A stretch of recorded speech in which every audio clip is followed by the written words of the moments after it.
Greetings. My name is Dominique Harbor, and I will be showing you how to get started with using Zoom. So as you can see, I am here at Atlanta Public Schools homepage for Zoom. So please note that URL, that is what you will need to use to log into your Zoom account. So once you are here, you are going to click on sign in, and it should be single sign on. So if it's your first time, it may prompt you to enter in your APS username and password, and then it will take you to your dashboard, which you are looking at here. So in order to start a meeting, I'm going to click here where it says host a meeting, and I have the options for screen share with video on or with video off. For the purpose of this video, I am going to select with video on. And now a new Zoom window will open up, and it will prompt me to open Zoom meetings within the Zoom app on my desktop. And so now here we are in our Zoom window, and I am just going to go from left to right, showing you the features within Zoom. So this very first icon here is your audio settings. So here is where I can mute and unmute myself. And then if I click this arrow here, it gives me some more audio options. So I'm able to select a microphone or a speaker. And by default, it's going to select the one embedded into your computer or your laptop. So you shouldn't really need to change that unless you hook up your own microphone or your own speaker to your computer. Then you would be able to select those within this menu. They will appear here once they are plugged in. This allows you to test your speaker and your microphone in case you may be having some audio issues. Here allows you to switch to your phone audio if you want to use phone instead of the computer audio. And you can leave your computer audio by clicking here. And this just gives you access to some additional audio settings. This icon here are your video settings. So clicking this allows me to turn my video off, and clicking it again allows me to turn my video back on. Clicking this arrow gives me access to select a camera. So again, by default, it's going to select the camera that's embedded into my laptop or my computer. But if I have other cameras connected, I can select those as well. Here is how I can choose my virtual background. So if you have a picture that you would like to use as your virtual background, you just want to make sure that you save it to your computer, and clicking on this will prompt you to select that picture and save that, choose that as your virtual background. And then here just gives you access to some additional video settings. This security icon gives you some option to help keep your meetings more secure. So here you have the ability to lock your meeting. So if you know that all of your students are in and you don't want anyone else to enter this meeting, you can click lock meeting, and that will make it so that no one else will be able to enter your meeting. Enabling a waiting room means that when students join your Zoom call, they will automatically be put in a waiting room, and you will have to admit them. So it's a great way to screen who's coming into your room to make sure that it is your students. And so once they're in that waiting room, again, you'll be able to click admit by their name and let them in. So that's just an added layer of security for your Zoom calls. Here is where you can select what you want participants to be able to do. So if you want them to be able to share their screen, you can select this. But be mindful that if this is selected, that students can share their screen at any time. They don't need your permission in order to do so. So that may be something to keep in mind when deciding whether or not you want them to share their screen. Chat, if you want them to be able to chat publicly in the group chat or with you or with each other. Rename themselves. So if you want your students to be able to rename themselves, I suggest keeping that unchecked. There really shouldn't be a need for students to rename themselves, and you may get some things that, you may not want students to rename themselves as. So that's kind of up to you, but I would suggest not giving them that ability to keep it as their first and last name. Here, you are able to allow them to be able to unmute themselves. And then here, you're able to let them annotate on shared content. So if you're sharing your screen, they're able to also annotate on what you're sharing at that time, if you have this enabled. If I click on this is basically going to show me the participants that are in my room. So it's just me in this meeting, but if there were other participants in this meeting, I would see a list of all their names here. I'd also see this when I hover over their name. So I would see, for participants, I think I would see unmute. And then if I click more, there would be more options there. So I think the options are to rename is one option. Make them a co-host is another option. I'm trying to think what else is an option. I think muting them might be an option. But if you just hover over their name, you'll be able to see all those options you have for each person, and they're all the same. Down here are reactions that your students can use. So this is a great way to just kind of gauge how the lesson may be going, whatever activity you're doing. So students can respond yes, they can respond no. They can ask you to go a little bit slower or go faster. And then these are just some more basic reactions, just like clap. They can let you know that they need a break or that they are away for the moment. And whenever they select these reactions, you're able to clear everyone's reaction just by clicking this clear all button. Down here where it says invite, that just allows me to invite others to my meeting. So I can type in names that will search my contacts. Notice up here is the meeting ID. And then down here is the meeting password. I can simply copy the invite link and just send that link to someone, or I can copy an entire invitation, that has the meeting link as well as the meeting ID, the password, and phone number to call in via phone audio. And then clicking on email allows me to just send an email. It will draft an email with a complete invitation, and you would just put in the recipient using whichever mail service of your choice. Here I'm able to mute everyone all at once. So if I'm doing a lesson and someone may have accidentally turned their mic on, but I don't know who because I'm in the middle of the lesson, I can just click mute all to mute everyone's mic at the same time. And then this gives me some additional options, some of which we've accessed in the security feature. But I can ask everyone to unmute. I can mute them upon entry, which I think is a great option, or I suggest turning that on if you are doing a lesson so that as students enter, there won't be any disruptions with background noise.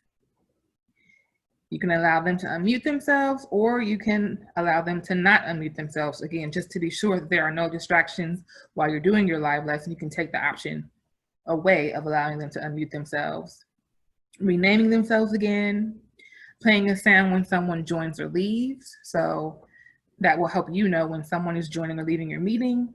And again, enabling your waiting room and locking your meeting. And clicking this arrow here allows me to pop this window out into an additional window or just close it. Okay, so now I'm going to move on to polls. And polls allows me to create a poll that students can answer within the meeting. So I've already created a question, and you can create a poll ahead of time only if you schedule a meeting. So when you schedule a meeting within Zoom, at the very bottom, it gives you the option to edit a poll, and you can create those questions ahead of time. So when you are creating your poll, you can type in your question and choose whether or not you want the students to choose one answer, single choice, or choose multiple answers, multiple choice. and then you can provide your answer options. And so if I click edit, it will take me to my Zoom dashboard, which allows me to here enter in a poll. So see, I can enter in a title. I can check if I want this to be anonymous. So when you're doing the poll, it will be anonymous within your meeting, but at the end of your meeting, there will be a poll report. And so if you want the information in that poll report to remain anonymous, then you can click this here. Here's where you type your question. You can choose single or multiple choice, and then type in your answers. And then once you're done, you click save. And then I'll return back to, it's not gonna save because I didn't enter anything, but here's an example of a question that I created. And so then I would just click launch polling, and that will prompt participants to answer this question. And then I can see as they're answering, it will then give me the option to end polling. So you see up here, I have a timer letting me know how much time has elapsed. It also lets me know who has voted and what percentage of voters chose each answer. So I can end polling once everyone has answered, and then I can share results so that students can see the results of the poll. And then if I want to relaunch and choose another question or create another question, I will do so by clicking here. So that is the poll feature. Here is our chat. And so if I click on that, it will open up my chat box, which as we can see, there's nothing here right now. But you see here, I have the option to send a message to everyone, or if there were other participants in my meeting, their names will be listed here. And so I will be able to send them a message privately. So I can message everyone in the group chat, or I can message individuals privately. Clicking on this icon allows me to save the chat if I need to, and select who participants can chat with. So I can say no one, I want the chat feature turned off right now, I don't want any distractions, or they can only chat with me if they have a question, they're only able to send me a question, or they can chat with everyone publicly in this group chat. And you can also turn off students being able to chat privately with each other in your Zoom settings.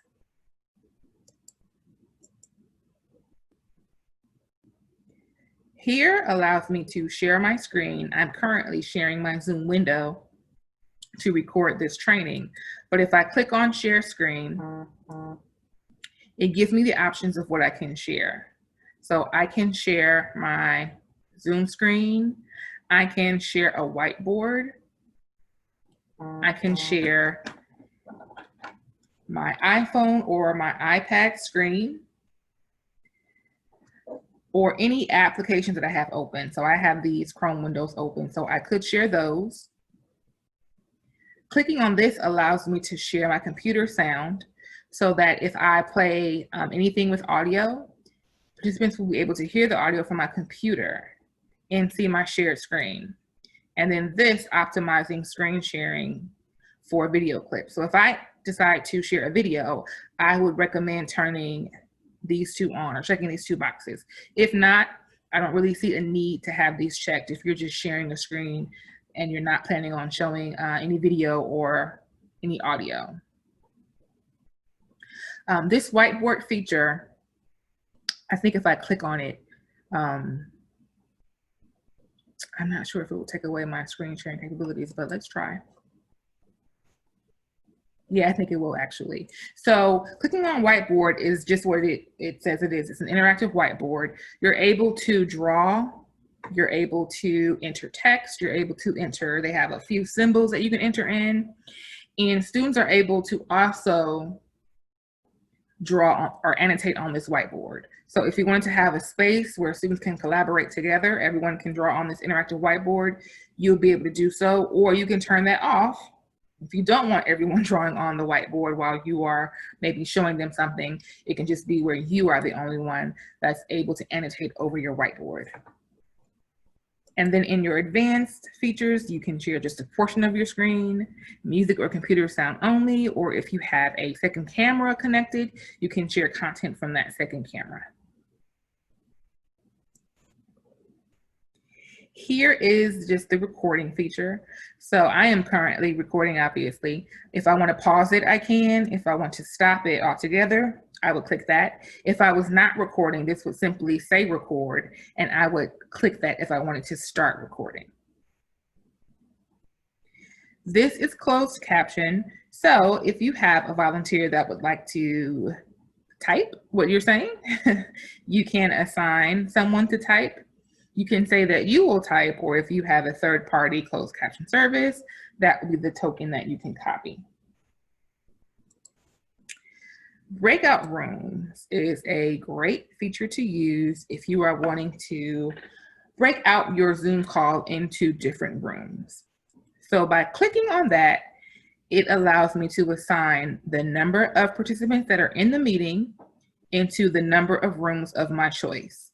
So, you know, there's no one in this meeting, so I'm not sure it will let me do it, but I can select however many rooms I'd like to, and it will do the math for me. So if I had 20 participants and I wanted to assign them into 5 rooms, it would say down here, there will be 4 participants per room. It will assign them automatically for me if I wanted to. So it'll just place them in a room randomly, or if I want certain individuals to be in certain rooms, I would click manually, and then I would actually assign them to those rooms. Also, let me create rooms. Awesome. So here are the 5 breakout rooms. As you can see, I'm able to rename the room, or if I decide, you know what, I only want 4, I can delete a room. And then here is where I click assign if I want to actually assign individuals to that room. And so once I have created that, I would click here and it would open all rooms, and it would prompt for users to join their breakout room. Now, when you are using breakout rooms, I'm able as the host to go in and kind of peep in on breakout rooms, but I can only do so one at a time. So I'm not able to view all the breakout rooms at once. Also, I suggest if you are going to use breakout rooms to have an adult that can supervise each room. I would not suggest leaving students in a breakout room with no adult supervision. So be mindful of that as well. If I change my mind, I can always go here and recreate the rooms. Here gives me a few more options. So I can move them automatically. I can allow them to return to the main session at any time. So even though the breakout rooms will be open and participants will be in there, the main session, the main room will still be open as well. So if I want them to be able to leave their breakout room and join at any time, I can have this checked. Or if I don't want them to be able to leave and they have to stay in there until I close the breakout rooms, I would uncheck this.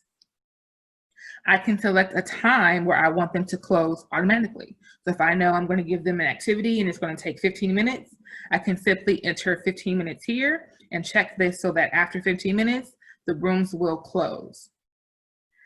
I can be notified when the time is up if I want to by clicking here. And then if I want to count down after the breakout rooms close. So when students are in a breakout room and they close, depending on what you set your timer to be, it will start counting down and letting them know that they have a certain amount of seconds to return to the main room.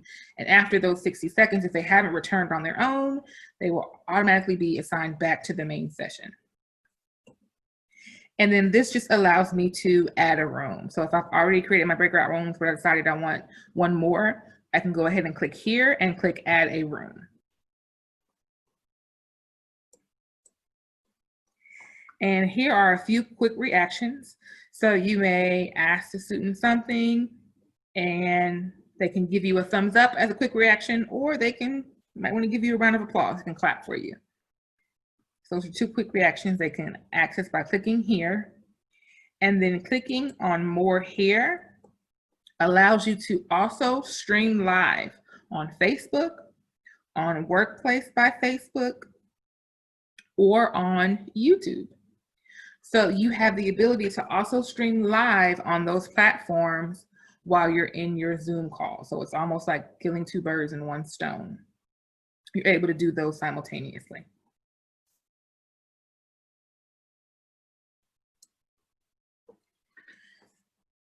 Now I am here on my Zoom dashboard, and I am just going to show you how to schedule a meeting. So here at the top, I see schedule a meeting. I'm going to click on schedule a meeting, and this screen is going to come up.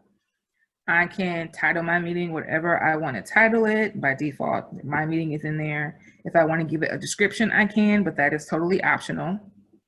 I set the date and the time for when I want my meeting to begin, as well as the duration here. And then I choose my time zone. So make sure that yours says Eastern. If I want this to be a recurring meeting, I can do that. So if you meet with, let's say, 5th grade every week on Wednesday, you can schedule that meeting to keep recurring until a particular end date or after so many occurrences. So this will be great because it allows you to use this same link for that entire time. So I would definitely recommend that if you see different groups of kids at the same time every week or every day even. It allows you to just keep this same link to kind of cut down on the confusion of children having, so many different links to join different sessions. Registration, I would keep that unchecked. Do not make it required. This is your passcode by default, but if you provide students with the link, they will not need to enter your meeting ID or your password. Students would only need to enter that if you don't provide them with the link. If they have a link, they can just click on it and they will be entered into your meeting. Here is where you would check if you want the waiting room enabled when you start your meeting automatically, which means again that students won't join your call until you click next to their name and admit them into your meeting. So again, that's that added layer of security. You can choose to start the meeting with the host video on or off, and the same thing for participants. Doesn't mean they can't turn it on, but when they first join, whatever you select, that will be the default option. Audio, I would always keep both so that they can join via telephone or computer audio. And here are a few options. So enable join before host. Do not recommend that, especially for students, because that would mean that they would be in there unsupervised. So I would leave that unchecked. Mute them upon entry. So that just kind of depends on what kind of meeting it is. If it's a lesson where you are teaching and recording, I would suggest muting them. But if it's more of, maybe your first session where you're getting to know your kids, I wouldn't necessarily have that checked because you all will be conversing and talking with each other. I would keep this unchecked as well, just to make it easier for students to join. Here, you can also pre-assign breakout rooms. So if you want to create them before the meeting, this is where you would do that. You would click check and then go ahead and create your rooms. And record the meeting automatically. I definitely suggest that if, again, you are doing a live lesson or just recording or hosting a Zoom call where you would want to have access to that after the call is done. I recommend recording it. And I say recorded in the cloud because that's only going to hold so much space. So definitely make sure that you choose in the cloud.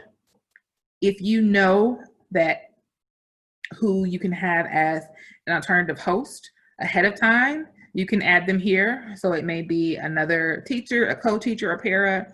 You can add them here and it'll automatically make them a host as well. And then if you want to enable language interpretation, you can do that here. And then you would just click save, and your meeting would be scheduled. And to see your meetings that are scheduled, you click on meetings here, and here you can see your upcoming meetings. So here are a few upcoming meetings that I have. And you can always go back and edit them. So if there's some things that you want to change, you just click on the meeting and then go down and click edit this meeting, and you can change any of those options. Here you see, again, what I was talking about earlier. You can create a poll ahead of time for this meeting if you want to. And here would be your invite link. So you can just copy this link, or you can click copy invitation and copy the entire invitation that includes your link, your ID, your password, and numbers to dial by your location. And I'm going to show you one more thing. If you click on your settings here, this is where you can access all of the settings for your Zoom calls.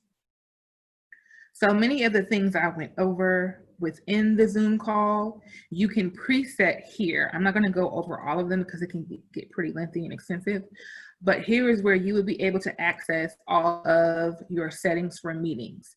So these will be preset. So if you, whatever you select here, whenever you start or schedule a meeting, these settings will happen by default. It does not mean that you are locked to those settings.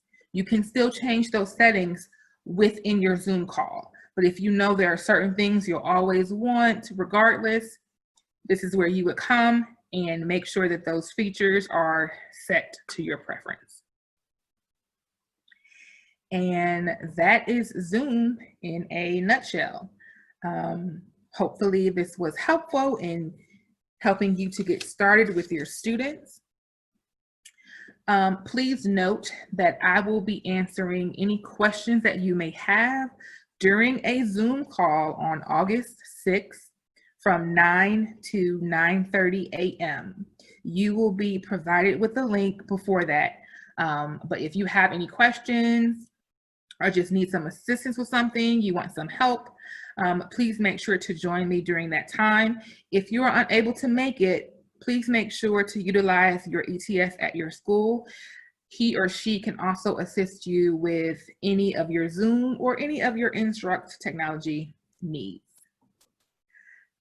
Thanks for watching.